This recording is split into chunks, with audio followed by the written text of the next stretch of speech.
Hey guys, we wanted to do a more long form video on the entire home buying process, all the way from the initial call to us, all the way until you get the keys for closing, because I think that there's a little bit of confusion on, what the entire process looks like. And we thought it'd be really helpful to have a step by step. We're going to kind of break it up into 4 different parts, video on the whole process. Yeah. So let's talk about the very first thing you do. We call that a pre-qualification. Now that's different than a pre-approval. Right.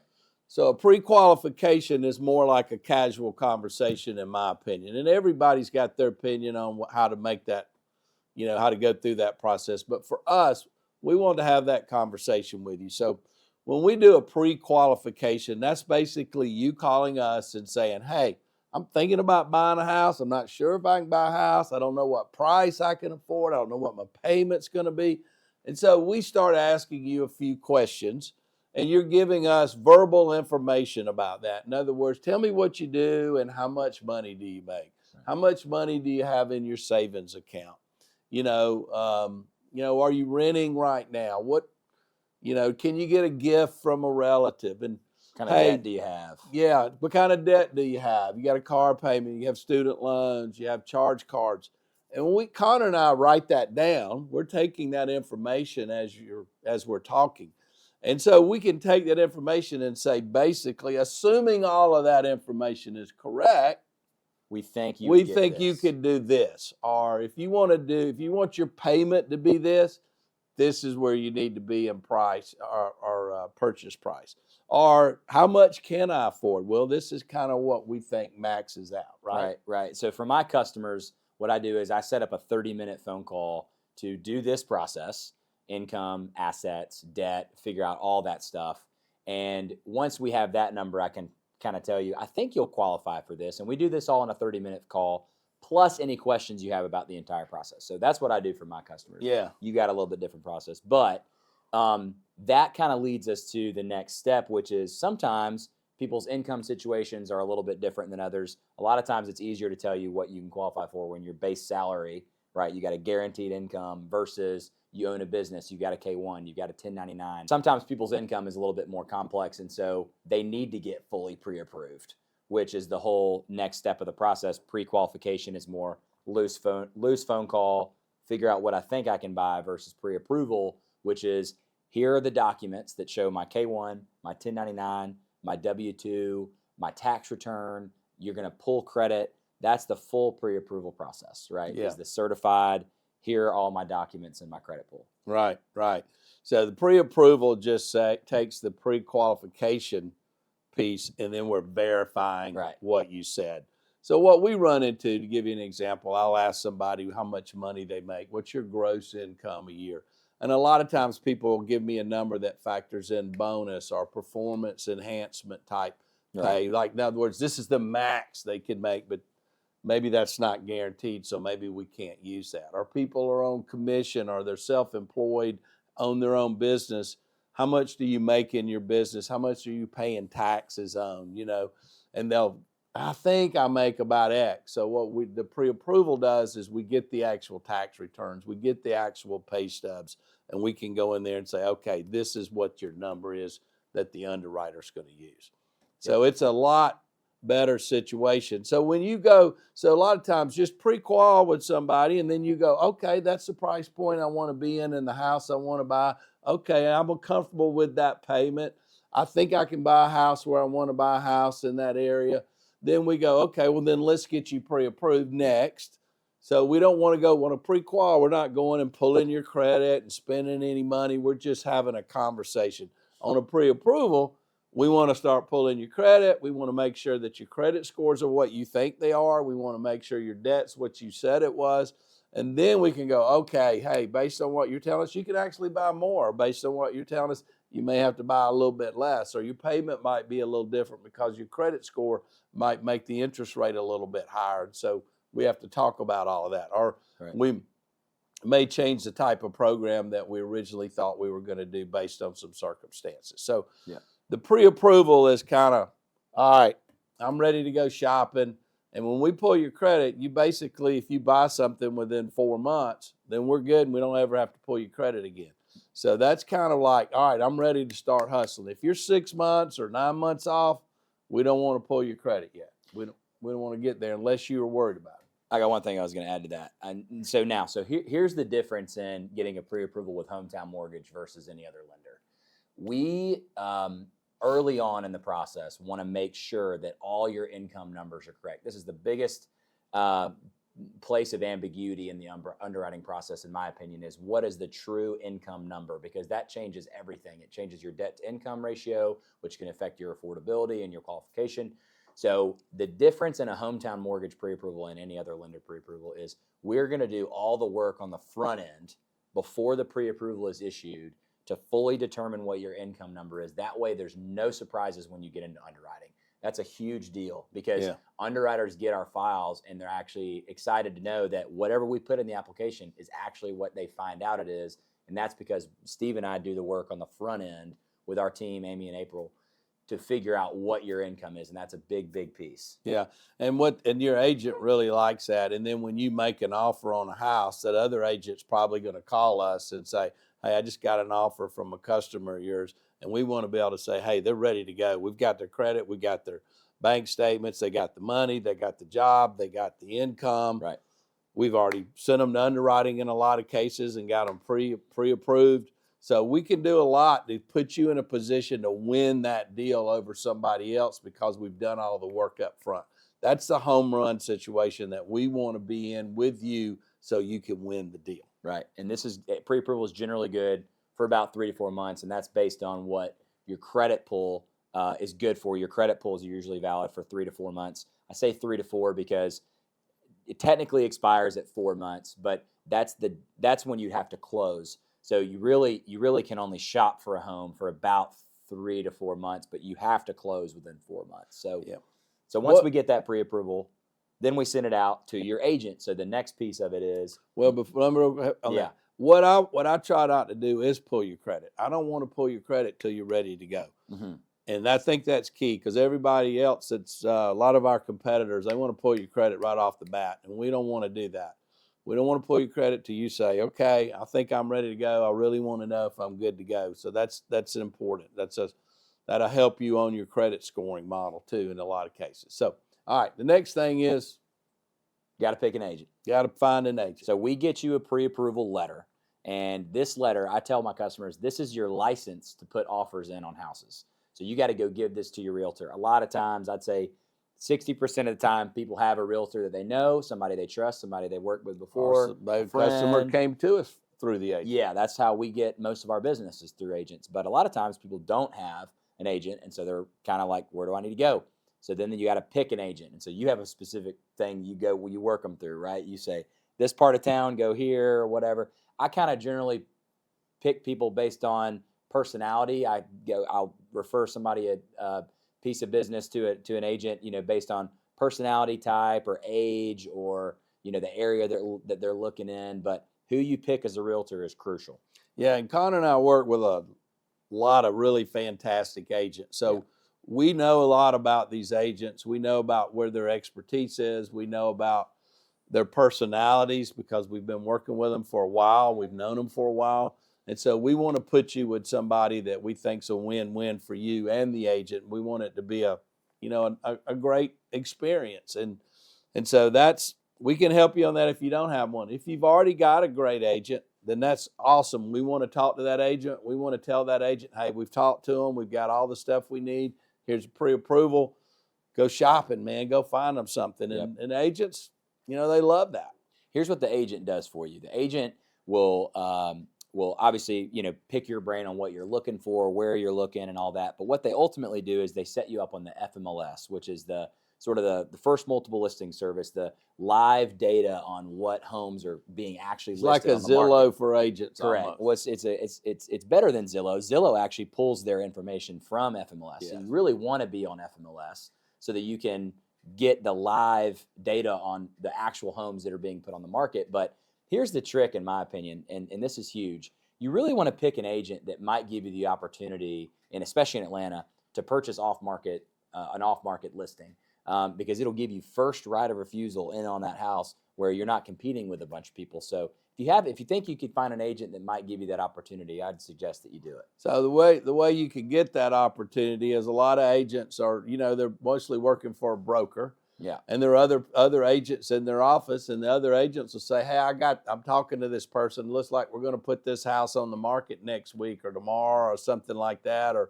And so they might say, hey, I got somebody, let me know because we want to come look at it. So It can help you get in line early to be in a position to buy. So if you work with a real estate agent, you're really going to have a better chance of finding the right property, making sure that you're in the right things that are important to you. For a lot of people, it's school district or it's commute to work. Those agents know about what those school districts are like. They know what the commute time is. But more than that, you're entering into a contract.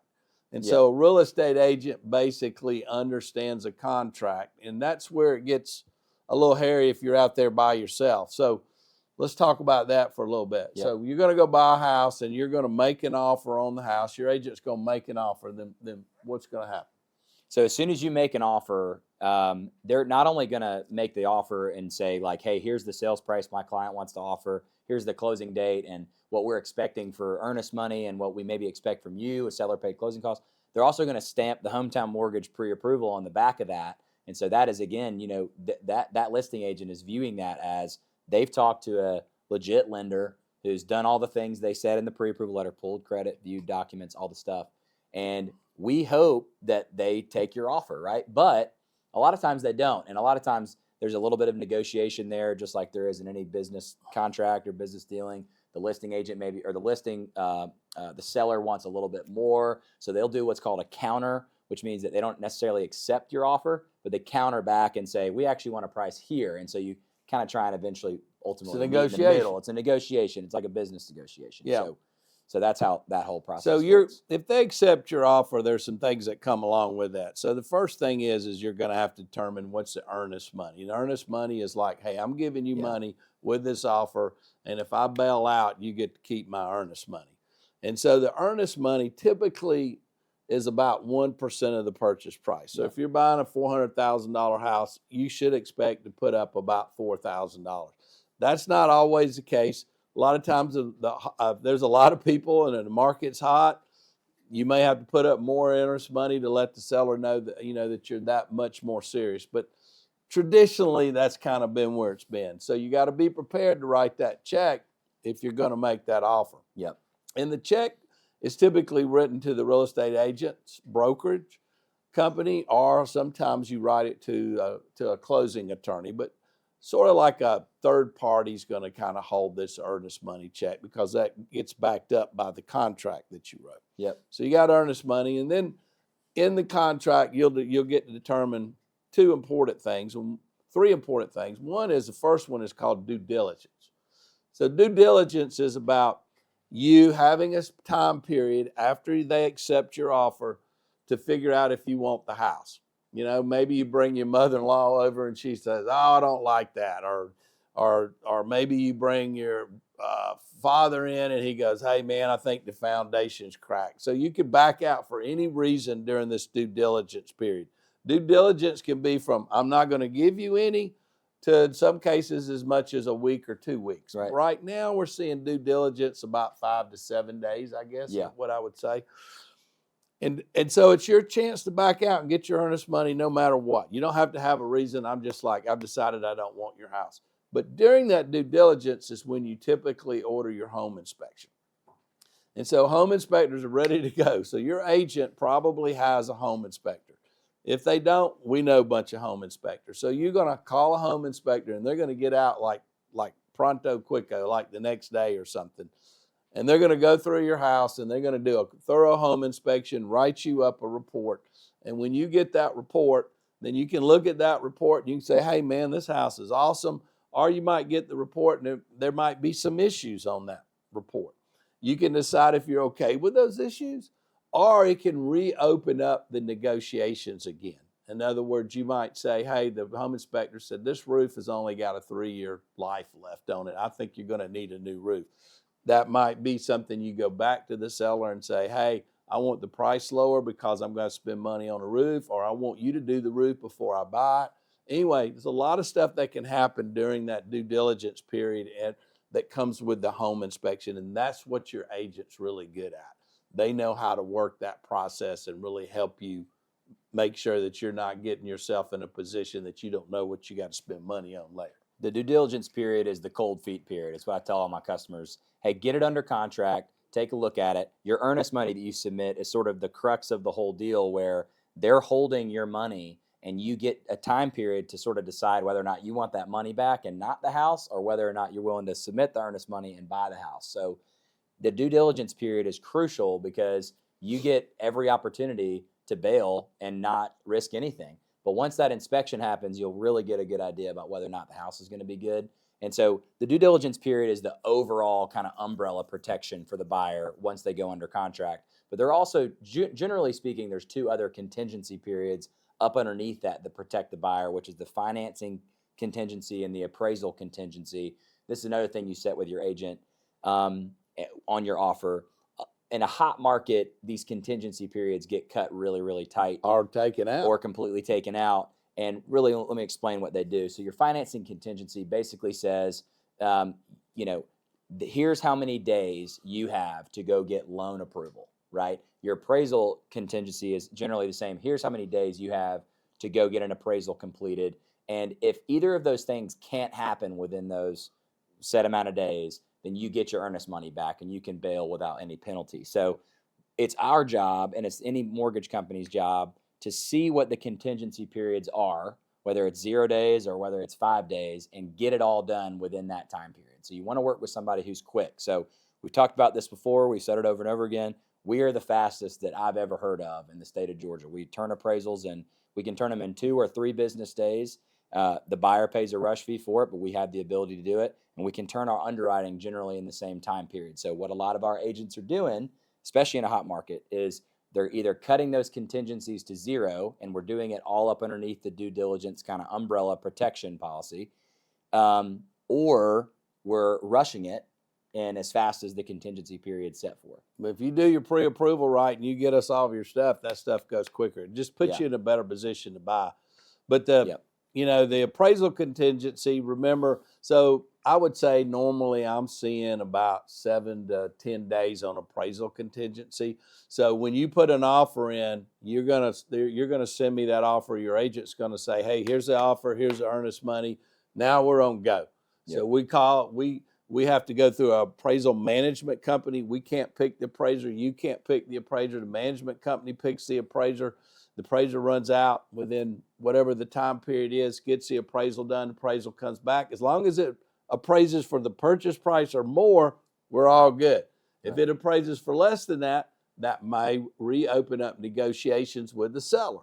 Because if it doesn't come in at what you're willing to pay, it may mean that you have to come more money out of pocket. We can talk more about that with you if that happens. Right. Then on the financing contingency, what we're trying to do is get your loan clear to close within that time period. And so we're rushing to get the underwriter to do it. We're rushing to get you to give us any information the underwriter might ask for. So time is of the essence. Once you write that contract, it's like a sprint. We're on go. We got to get this thing done. So when we call, we tell our people, when we call you, man, tomorrow's too late. We need to work on that right now. Yep. And because we got money, on the line for that. So those are your 3 basic contingencies. So you've got your house under contract, you're excited, you've worked your way through the due diligence period, and your earnest money is now kind of binding in there, but we still maybe have some contingencies that are protecting us, like financing and appraisal, like we talked about. So what do we have to do? Well, we've got to, as soon as we get your contract, even before due diligence starts, we're going to get your loan locked with a lender. So your interest rate's going to be locked that day, and we lock your interest rate for a certain period of time. Depending on when you close, some closings are 15 days, some are 30, some are 60.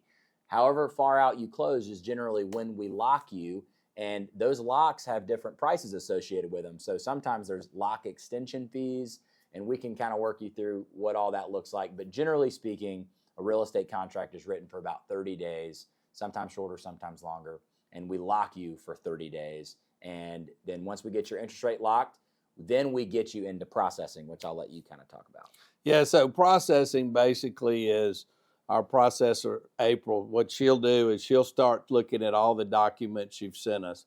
And so maybe Connor and I have gotten your pay stubs and your bank statements, excuse me, but maybe we forgot to get your driver's license, or maybe you sent us a bank statement and we're missing a page. So my processor has to set things up according to Fannie Mae or FHA or VA, and she's going through there. So they'll call you and go, hey, I need this, I need that, or I see here you've got this IRA. We didn't get the statement on the IRA. So basically they're just going through a little checklist, making sure everything's in order and put together. And then what they do is they download all of that information to the underwriter. Yep. So then you have an underwriter that works for the bank. We're brokers, so we use different banks.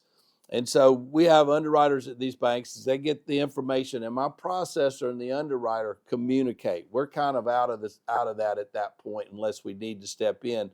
But they're communicating, giving each other information. And sometimes there's some little things that have to be done. And in the meantime, my processor is going to the attorney to start getting the title work ordered. Title work meaning the attorney's got to check, make sure the title's clear.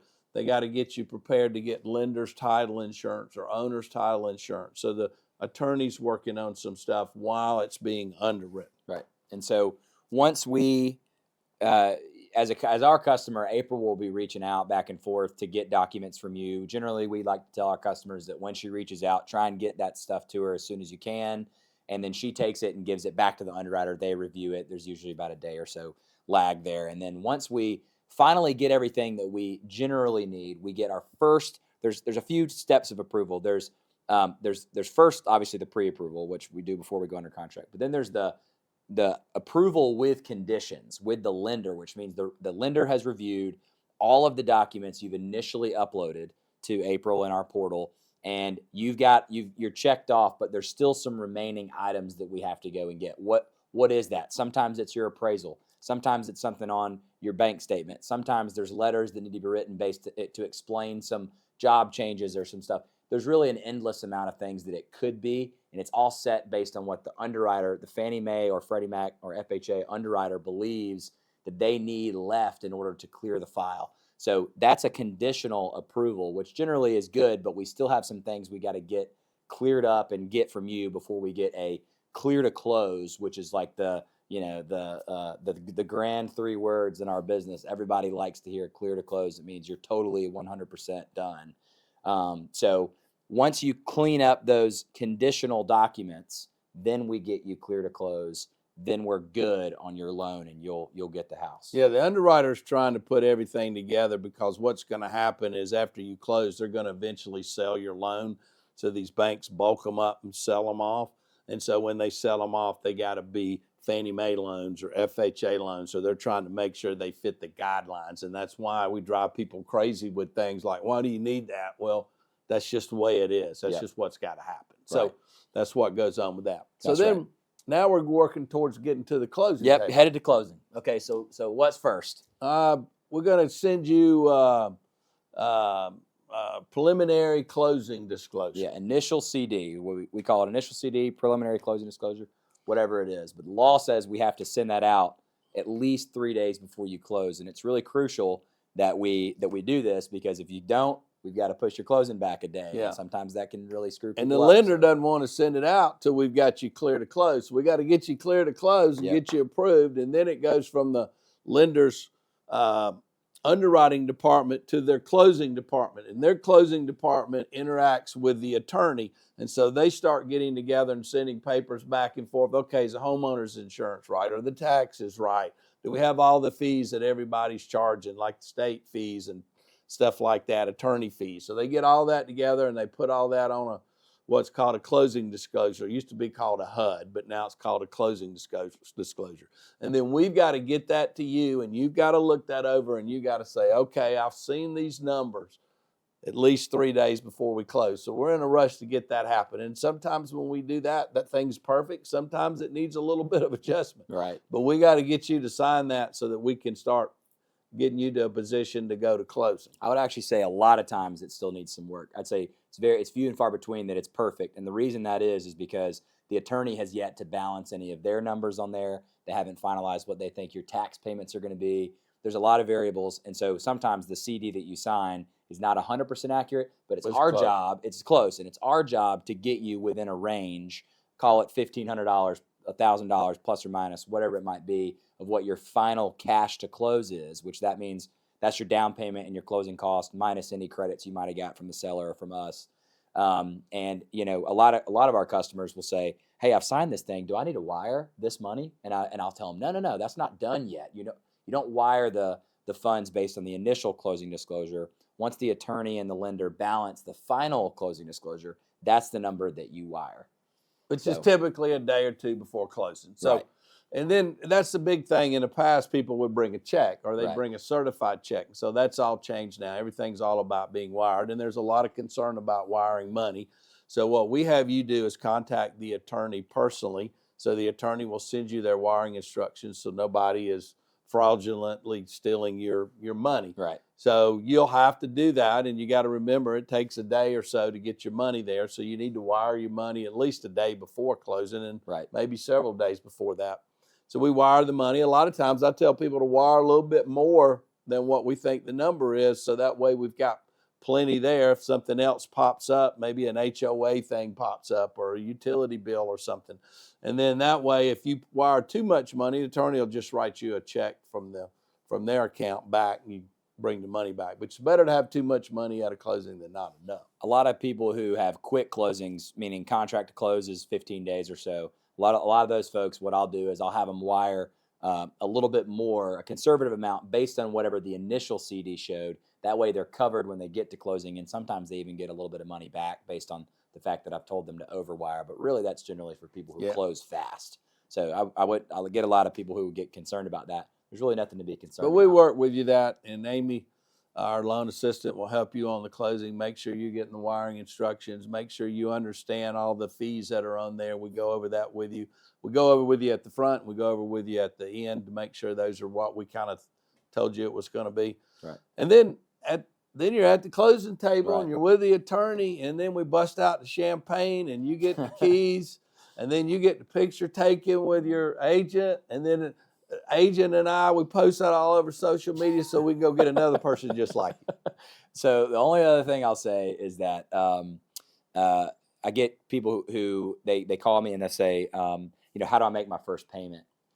Which is, I think, one little final bow that we'll put on this is the attorney should tell you this because it's on page 4 of your closing disclosure. But if they don't, or maybe you don't read through it, page 4 of your closing disclosure always has first payment information. Sometimes that's by check, sometimes that's by wire, or you can set up something online. But it's really critical to know that if you don't hear from your lender or you don't know what to do, you can always reach out to us and we can contact the lender to help you, let you know what your first payment is and when that is too. So where to mail your check typically. Yeah. You might have to make the first one you don't get a coupon book or you don't get set up online a lot of times, depending on the volume of business. Like when we're in a heavy refi or something, the lenders just can't get it in time before your payment. But we'll work through that with you. You just call us and we'll show you what to do. And that's the process. So if y'all ever have questions about the whole thing, you can obviously call us. We'd love to help you. And thanks for listening. Number 1, get pre-qualified. Have that conversation. We love having that conversation with you. True.